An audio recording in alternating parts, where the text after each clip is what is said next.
आप देख रहे हैं अनहोनी। अनहोनी में आज की कहानी हमारे साथ शेयर की है अमित जी ने। तो चलिए बढ़ते हैं आज की इस कहानी की ओर। कुछ साल पहले जब मैं अपने गांव में रहा करता था तो उस समय मेरे जीवन में एक रात ऐसी गुजरी जिस रात को याद करके आज भी मेरी रातों की नींद उड़ जाती है। और उस घटना के कुछ दिन बाद मैं गांव छोड़कर शहर आ गया। दरअसल वाकया कुछ यूं था कि एक रात मैं अपने कमरे में सो रहा था, तभी मेरे घर के दरवाजे पर दस्तक हुई। मैंने जब घड़ी में वक्त देखा तो वक्त हो रहा था रात के 1 बजे का।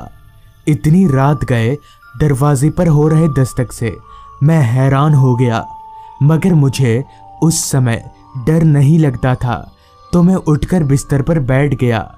दिसंबर का आखिरी हफ्ता होने के कारण ठंड काफ़ी थी, तो इतनी ठंड में इतनी रात गए दरवाजे पर कौन होगा। अभी मैं ये सोच ही रहा था कि तभी दरवाजे पर खटखट और तेज हो गई, तो मैं बिस्तर पर से उठा और दरवाज़ा खोला। दरवाज़ा खुलते ही ठीक मेरे सामने मेरे मामा खड़े थे। इतनी रात गए मामा को अचानक दरवाजे के बाहर पाकर मैं एकदम से चौंक गया और मामा से बोला, क्या बात है मामा, आप इतनी रात गए? यहाँ कोई परेशानी तो नहीं है ना? आइए घर के अंदर आइए। इस पर मामा ने कहा, वो तुझसे मिलने का मन कर रहा था इसलिए चला आया। मगर ना जाने क्यों मामा घर के अंदर नहीं आ रहे थे। मैंने 2-3 बार मामा को घर के अंदर भी बुलाया तो मामा ने कहा, अमित तू मेरे साथ चल, तुझे कुछ दिखाता हूँ। मामा की ये बात सुनकर मैं और भी ज्यादा हैरान हो गया कि भला इतनी रात को मामा मुझे क्या दिखाने आए हैं। इसके बारे में मैंने मामा से पूछा भी, मगर उन्होंने बस यही कहा, मेरे साथ चल मैं दिखाता हूँ। मामा की बात मैं काट भी नहीं सकता था, तो मैं घर के अंदर गया और ठंड के कपड़े पहनकर एक टॉर्च लेकर मामा के साथ चलता बना। घर से बाहर निकलते ही कड़कड़ाती ठंड के कारण मेरे हाथ पैर जोर जोर से कपकपाने लगे। मगर हैरत की बात तो ये थी कि इतनी ठंड होने के बावजूद भी मामा बस एक शर्ट पहने हुए थे, तो क्या उन्हें ठंड नहीं लग रही? ये सवाल जहन में उमड़ते ही मैंने मामा से पूछा तो मामा ने इसका जवाब दिया, नहीं नहीं मुझे ठंड नहीं लग रही। मामा का ये जवाब इतनी ठंड में चौंका देने वाला था। रात काफी हो जाने के कारण नींद ने सारे गांव को अपने आगोश में ले लिया था। दूर दूर तक इस ठंड में हमारे अलावा इंसान तो दूर, एक कुत्ता तलक भी दिखाई नहीं पड़ रहा था। अंधेरा तो इस कदर फैला हुआ था कि मानो यह गांव इस दुनिया में हो ही ना। मेरे टॉर्च जलाते ही हमें दूर दूर तक घने कोहरे के अलावा और कुछ नहीं दिखा। बस हल्की धुंधली रोशनी में हम शमशान जाने वाले रास्ते पर आगे बढ़े जा रहे थे। मगर ऐसा क्यों? मामा मुझे शमशान की तरफ क्यों ले जा रहे हैं?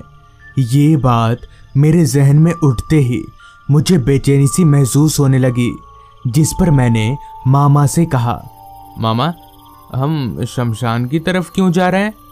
इस पर मामा ने कोई जवाब नहीं दिया, बस अपने हाथ के इशारे से मुझे आगे बढ़ते रहने को कहा। मगर इस बार मुझे मामा का बर्ताव कुछ बदला बदला सा लग रहा था, क्योंकि मेरे मामा इतने चुप रहने वाले इंसान नहीं हैं। वो तो इतना बकबक करते हैं कि हमें ही उनको चुप रहने के लिए बोलना पड़ता है। मगर आज मामा को क्या हुआ है? ये सोचते सोचते मैं मामा के साथ गांव से काफ़ी आगे निकल आया, वो भी इतना आगे कि गांव का कोई भी घर मुझे दिखाई नहीं दे रहा था। और यहाँ से शमशान करीब 10 मिनट की ही दूरी पर था। तो क्या मामा मुझे शमशान ले जा रहे हैं? ये सोचकर अभी मैं एक कदम बढ़ा ही था कि तभी मेरे फ़ोन की रिंग बजी। फ़ोन की घंटी सुनकर मुझसे कुछ आगे चल रहे मेरे मामा एकदम से भागकर मेरे पास आ गए और मुझे फ़ोन निकालने से मना करने लगे।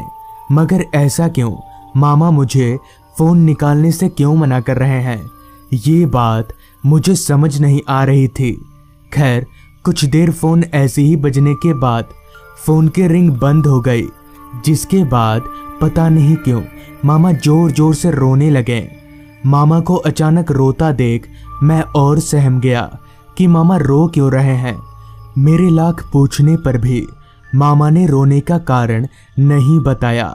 मेरे काफ़ी समझाने और चुप कराने के बाद मामा रोना बंद करके वापस शमशान की ओर आगे बढ़ने लगे।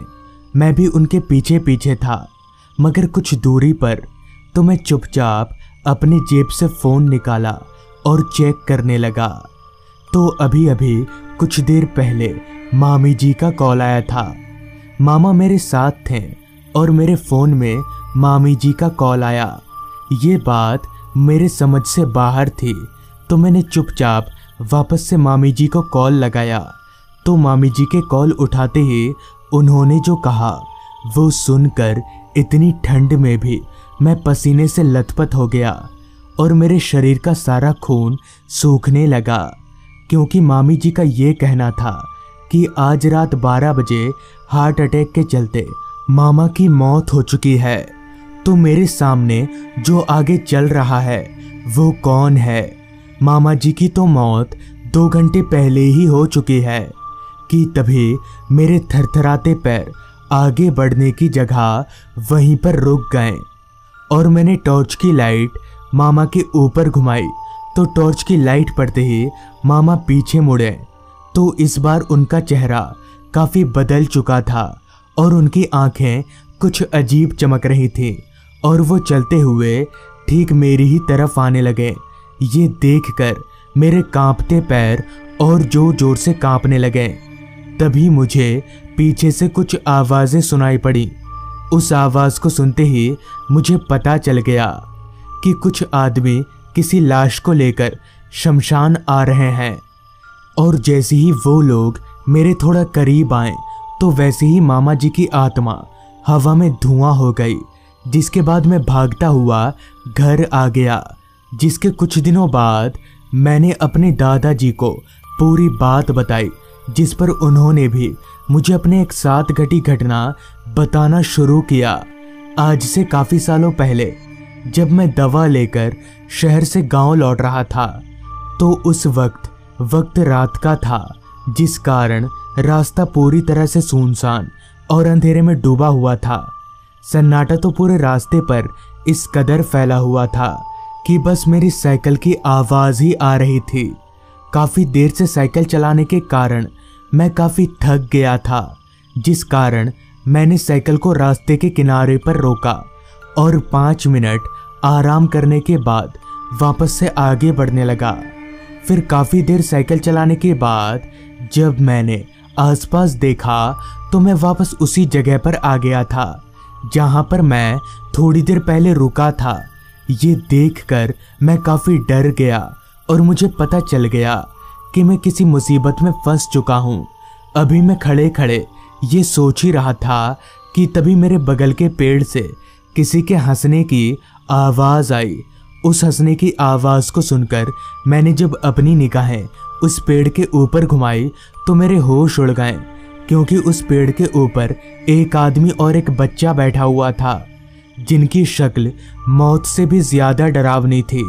उन दोनों को देखकर मैं समझ गया कि ये कोई इंसान नहीं बल्कि भूत हैं और शायद ये मुझे मार देंगे। अभी मैं साइकिल लेकर भागने ही वाला था कि तभी वो भूत पेड़ पर से उतरकर मेरे पास आ गए और मेरा गला दबाने लगे। अभी मैं मरने ही वाला था कि तभी वहाँ एक साधु महाराज आ गए और जिन्होंने मेरी जान बचा ली, और उन साधु महाराज ने मुझे घर तक भी छोड़ दिया। तो दोस्तों, ये थी आज की कहानी। अगर आपको ये कहानी अच्छी लगी हो तो चैनल को ज़रूर सब्सक्राइब कर लें। तो मैं आपका दोस्त आर्यन जल्द ही मिलूँगा आपसे ऐसी ही एक कहानी के साथ।